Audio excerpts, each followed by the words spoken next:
Okay, I have been teaching for 15 years in Mexico, and I have a lot of great students right now. And it's taken me a little while to really understand what is happening in teaching my students here in Mexico. They're all good, they're working hard, but one of the important parts that I have discovered recently, that I have made a mistake in believing that the educational system, the basic public education system, and even the private system is equal to the education of public education in the United States. Unfortunately, it's not true. And so I need to correct this. In order to correct this, I have to say, and I don't mean this in an unkind way, that there's much of my students has missed that is necessary for a good education. And so this must be corrected in order to speak good English, in order to pass the TOEFL. What is important in the educational system in the United States is you are given good writing skills, and you are expected to speak correct English at all levels. What I've found here is that many of my students do not even know how to write in Spanish, especially the types of papers that are required in universities. And this makes it difficult for me to expect my students to write good papers in English.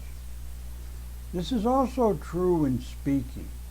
Unfortunately, I didn't know this, but I've discovered that there seems to be a form of Spanish that is spoken primarily among individuals that is, I call, shorthand type of Spanish. It's not formal Spanish. It's informal, and unfortunately, informal Spanish will not work well in translating into English.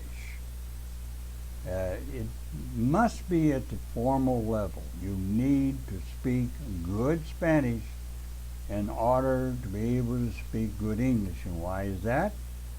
Well, contrary to what you might have been told in some of these other schools, you translate from Spanish into English when you speak English. And I understand that because I do that when I speak Spanish. So we tend to translate. Well, if you're not speaking good Spanish, you can't make good translations. So my students need to first concentrate on speaking good formal Spanish. Now, should you speak formal English? Well, no. You should be able to speak formal English, but generally the English that is spoken at all levels, and this includes professors of universities and scientists and everyone else, it's informal.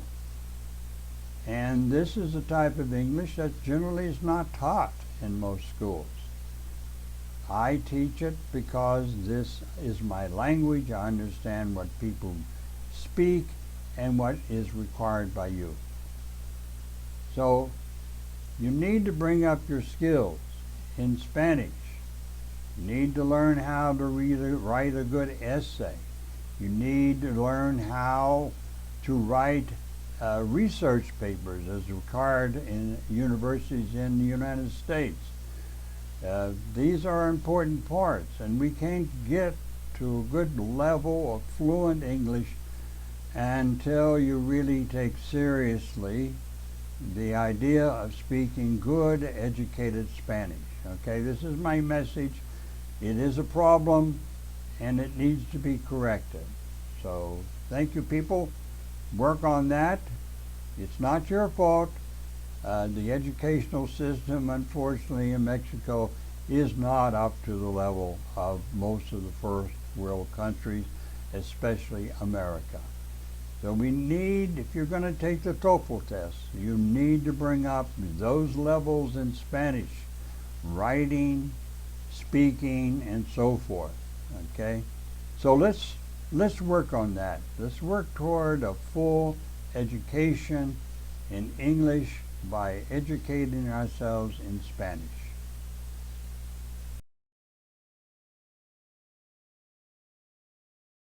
A 10-year-old boy confessed to his parents that he was playing with matches on a windy day in October in Southern California. The Santa Ana winds were howling that day, and his carelessness resulted in the witch fire. That fire destroyed 18,000 acres of woodland and 12 homes. The total damage and the cost of firefighting efforts were estimated at $25 million. Ironically, his parents' house was untouched by the fire. The authorities did not immediately announce what they would do to the boy or his parents. An official in the district attorney's office said that, probably, no criminal charges would be filed, but the parents would still be liable for civil charges. That is, victims could sue for their losses and rebuilding costs. Suing the middle-class family for millions would be the easy part, though. Collecting the millions would be unlikely. Homeowners disagreed on what should be done. "I don't have a house anymore," said John Ritter. "It will take at least 2 years to build a new house. And my insurance is only going to pay about half the cost of the new house. Ordinarily, I would say that the boy and his parents ought to be put in jail for at least 10 years. But because their house didn't burn down, I think the law should just allow me to trade property with them. They can have my burned-down house, and I can move into their house. That's fair enough for me. We all make mistakes, especially when we're young," said Michael Richards, another homeowner whose house burned down. "I remember setting my sister on fire when I was about 10. I didn't mean to do it, of course. And she jumped into the lake, so she was okay, but it could have been a terrible accident. I think the poor boy has learned a valuable lesson. People should forgive, rebuild, and get on with their lives."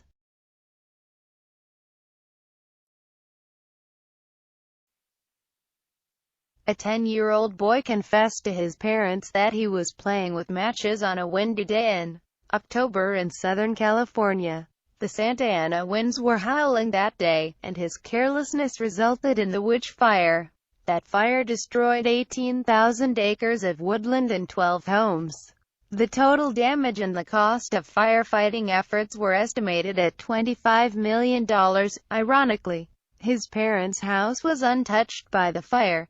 The authorities did not immediately announce what they would do to the boy or his parents. An official in the district attorney's office said that, probably, no criminal charges would be filed, but the parents would still be liable for civil charges. That is, victims could sue for their losses and rebuilding costs. Suing the middle-class family for millions would be the easy part, though. Collecting the millions would be unlikely. Homeowners disagreed on what should be done. "I don't have a house anymore," said John Ritter. "It will take at least 2 years to build a new house. And my insurance is only going to pay about half the cost of the new house. Ordinarily, I would say that the boy and his parents ought to be put in jail for at least 10 years.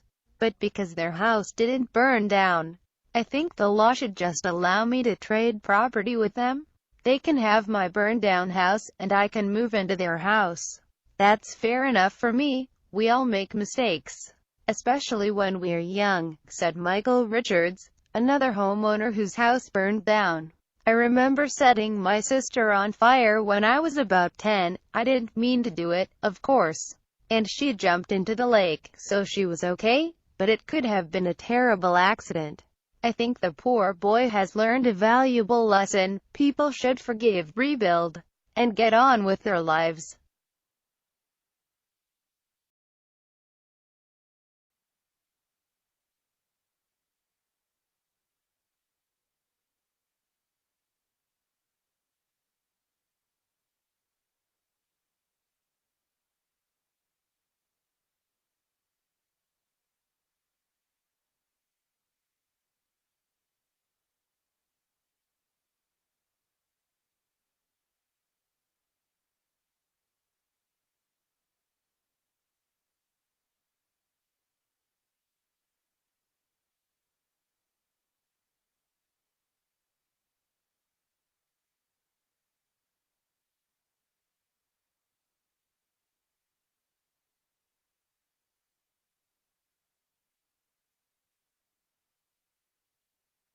The verb do is used to make the present tense.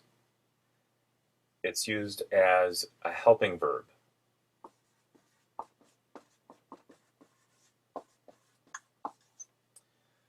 Helping verbs help make negatives and questions. I do. You do. For a man, he does. For a woman, she does. For one thing, it does. Only he, she, and it use the word does. In the plural, we do. I and you together, we do. The plural of you is you do, and the plural for he, she, and it is they do.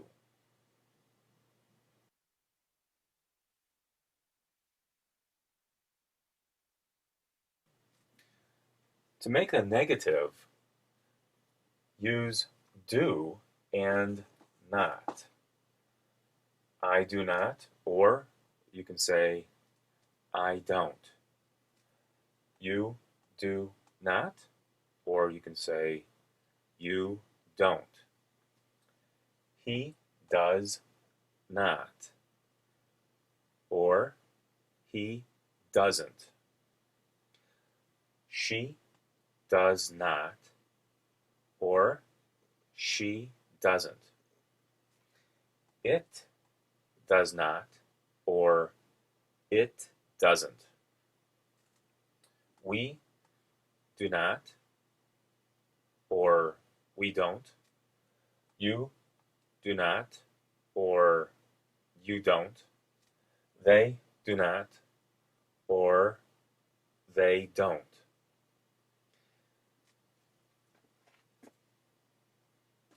I don't go to school on Sunday. The main verb is go. This is the helping verb, and this is the main verb. I don't go to school on Sunday. You don't go to school on Sunday. He doesn't go to school on Sunday. She doesn't. It doesn't. We don't. You don't. They don't. Go to school on Sunday. To make a question, the helping verb, if it's a yes-no question, will go first. Do you go to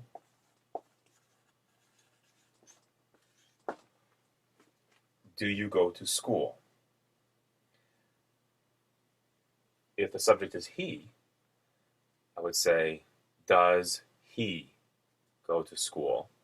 Does she go to school? Probably would not use it in that kind of a question. Do we go to school? Do you go to school? Do they go to school?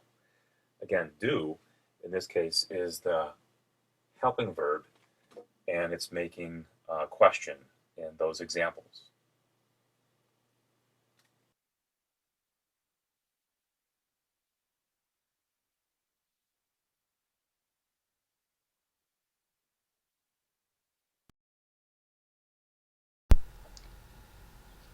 A statement.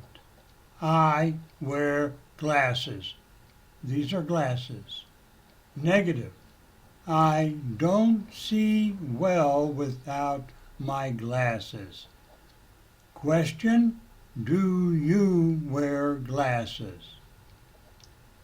Statement. You speak French. Negative. You don't speak French. You don't speak Chinese. Question. Do you speak Vietnamese? Statement. He works on a computer at work. A computer. Negative. He doesn't work outside. Question. Does he like his job? Statement. She rides a bike to work. Negative. She doesn't have a car. Question. Does she wear a helmet? This is a helmet. This is a bicycle. Answer. Yes, she does. Notice the answer to the question was do. Statement. It looks ripe to me. Ripe means it's ready to eat. Negative. It doesn't grow in the winter in Minnesota. Minnesota is a state in the United States. Question. Does it grow in the spring? The spring is the first season just before summer. Answer. Yes, it does. This is a strawberry. Statement. We live in Minnesota. Negative. We don't live in Canada. Question. Do we like Minnesota? Yes, we do. Or, yes, we like Minnesota. Statement. You play football. These people are in football uniforms. They play the game of football, which is popular in the United States. Negative. You don't play tennis. Question. Do you play football all year long? Answer.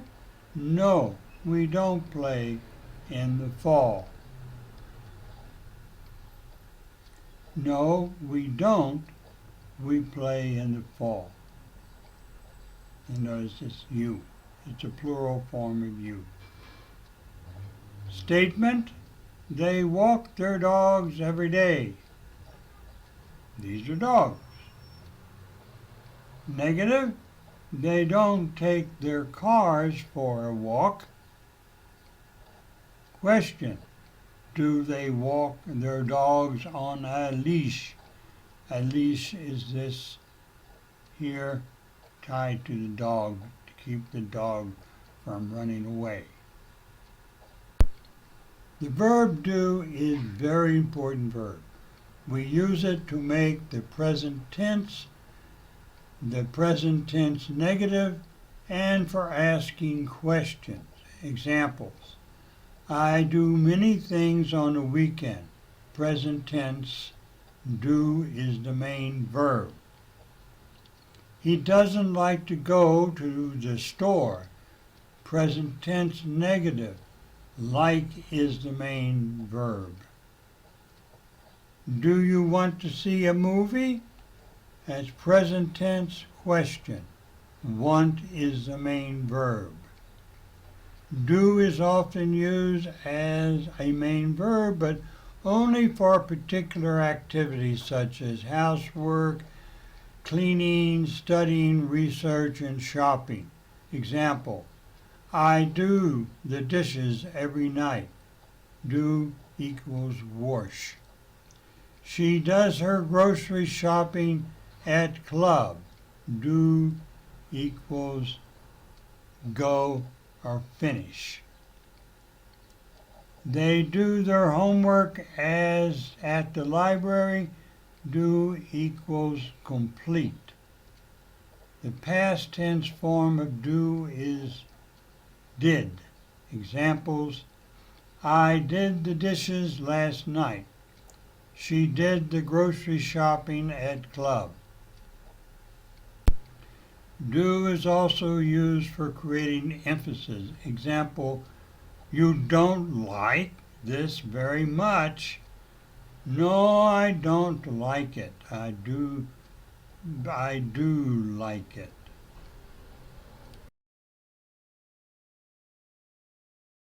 Today we're going to practice 2 daily conversations to help you improve your fluency. Hello and welcome everyone. This is Minu at AngloLink. As we often use phrasal verbs in our daily conversations, I have included quite a few of these verbs for you in these 2 dialogues. Just to remind you, a phrasal verb is a verb that consists of 2 parts. The first part is always a short verb like give, go, come, get, etc. And the second part is a preposition like in, on, up, down, etc.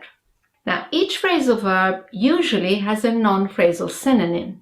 For example, you can give up smoking or you can quit smoking. You can fill in a form or you can complete a form. So really, in terms of speaking, you don't need phrasal verbs to express yourself. However, as native speakers use them quite a lot in their daily conversations, you need to be familiar with them. Now, the best way to learn these phrasal verbs is in context, in dialogues, in conversation. Please don't waste your time memorizing phrasal verbs from a list. Now, in the 2 dialogues that we are going to practice, I have constructed each sentence first without a phrasal verb and then with a phrasal verb. And I'd like you to listen to and repeat both versions carefully several times until you have got a really good grasp of the meaning and the way we use these verbs. So, when you're ready, we can begin.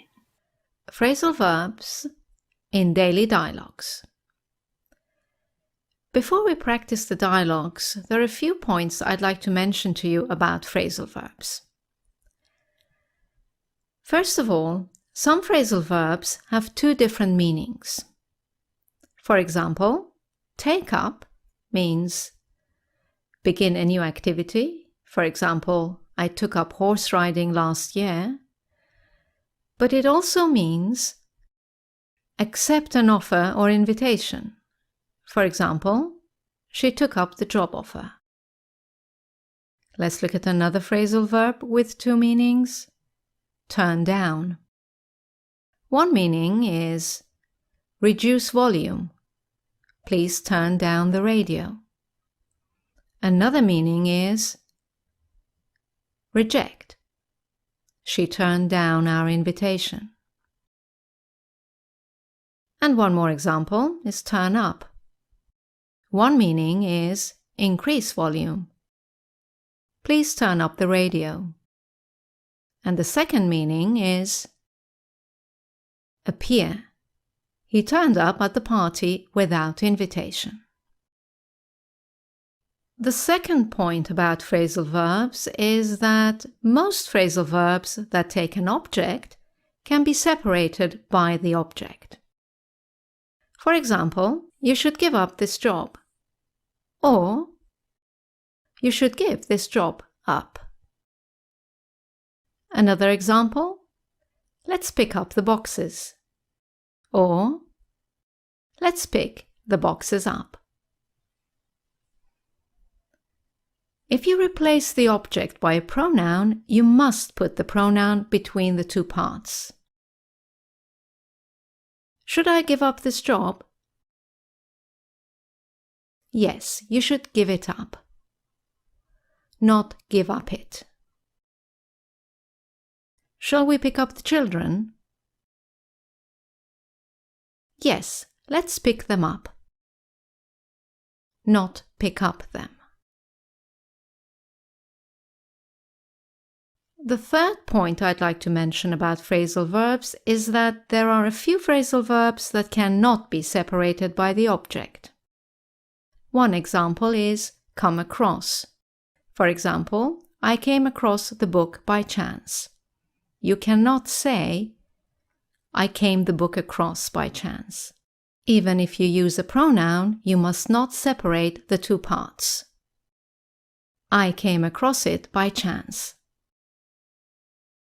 Not, I came it across by chance. And of course, there's nothing to worry about when the verb is intransitive, which means it doesn't take an object. My TV has broken down.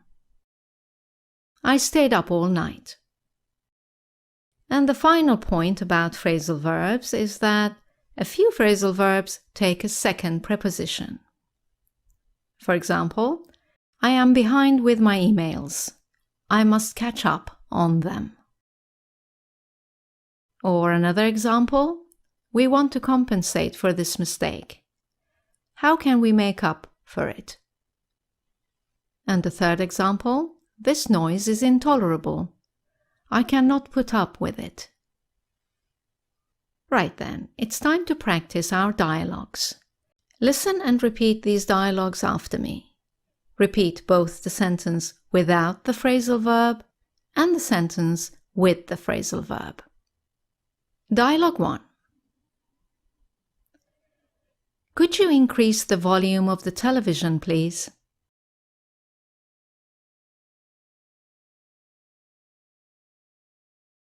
Could you turn up the television, please?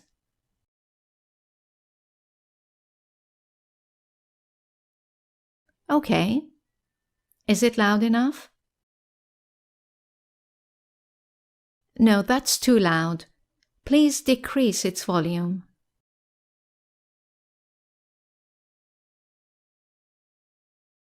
Please turn it down.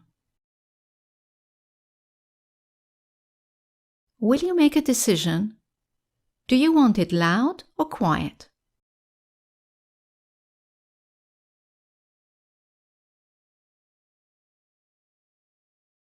Will you make up your mind? Do you want it loud or quiet?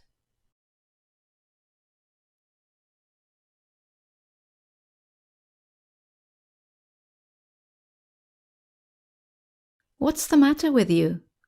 Why are you so stressed?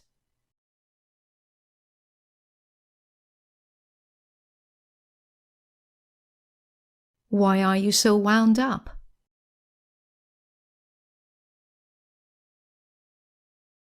I'm sorry, I'm tired. I didn't go to bed last night.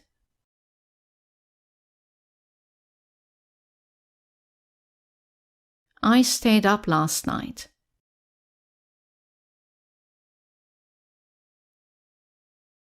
Why did you stay up? I had to do my unfinished work.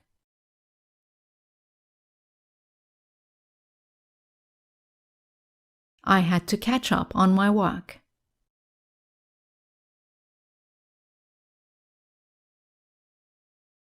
I thought you'd quit your job.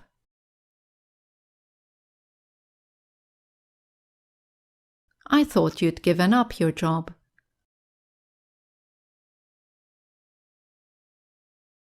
Yes, I have. This is just a temporary job I've accepted.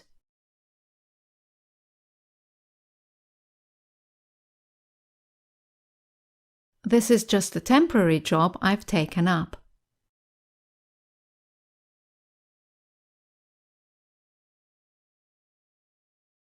What can we do to reduce your stress?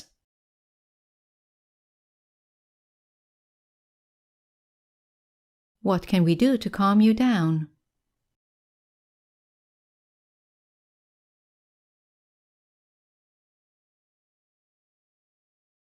I think I need some fresh air.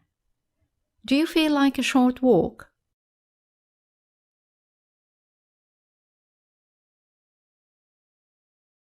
Are you up for a short walk?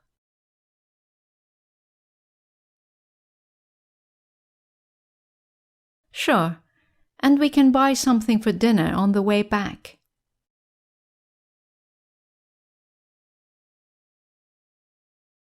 Sure, and we can pick up something for dinner on the way back.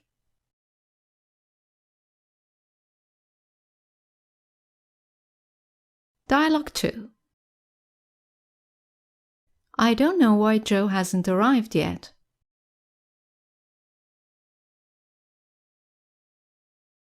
I don't know why Joe hasn't turned up yet. I hope his car hasn't stopped working.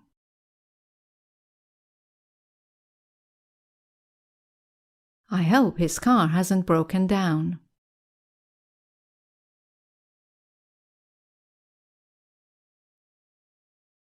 Joe is not coming. He refused my invitation.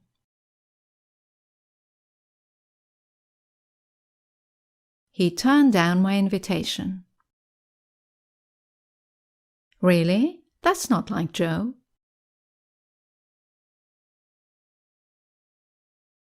I know. He said his new job was occupying all his time.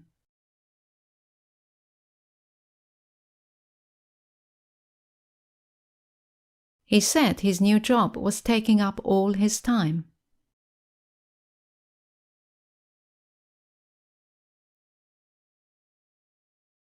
You seem a bit disappointed.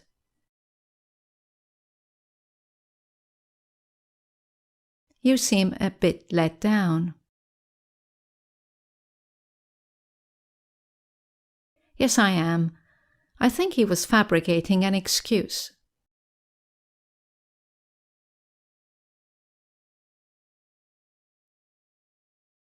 I think he was making up an excuse.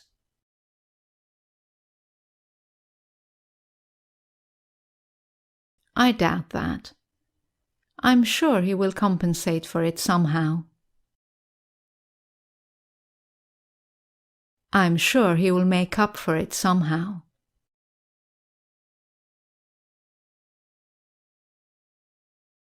I hope so.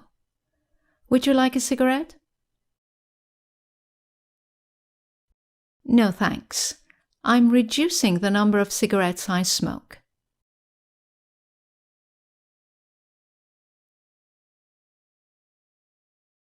I'm cutting down on cigarettes.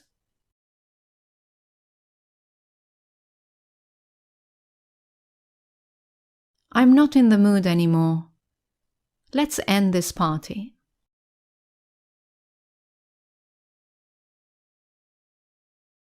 Let's wind down this party. Oh, come on, it's your birthday party. Please make yourself happy now.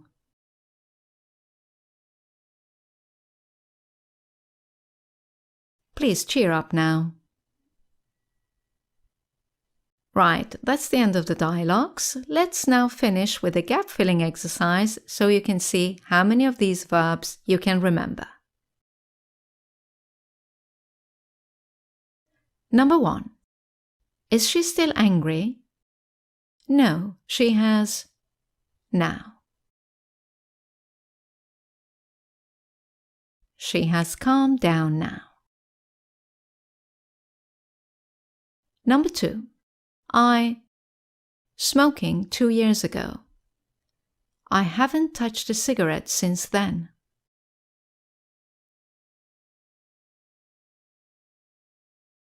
I gave up smoking 2 years ago. Number 3. I'm really behind with my studies. I must on them.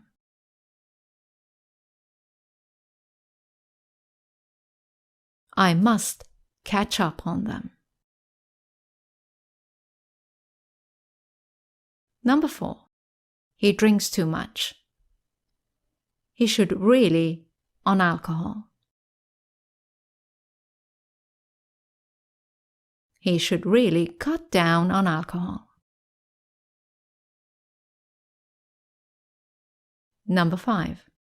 The hotel was terrible. We were really by it.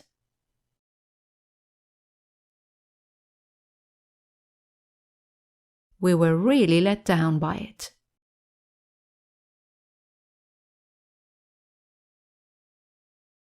Number 6. Has he your offer? Yes, he has accepted it.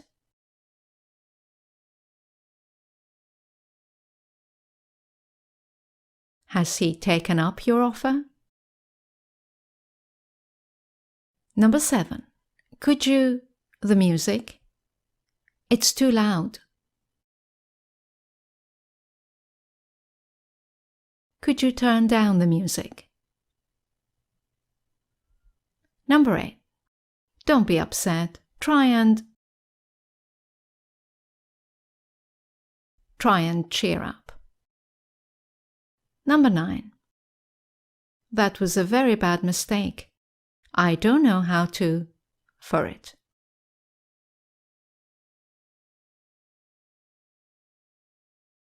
I don't know how to make up for it. Number 10.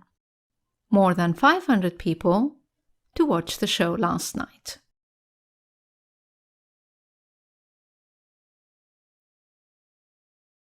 More than 500 people turned up to watch the show last night. Right, that's the end of this lesson. I hope you enjoyed it. As you know, you can now go to our website, anglolink.com, for more explanations and exercises. Thank you for watching. I look forward to seeing you in our next video. Bye now.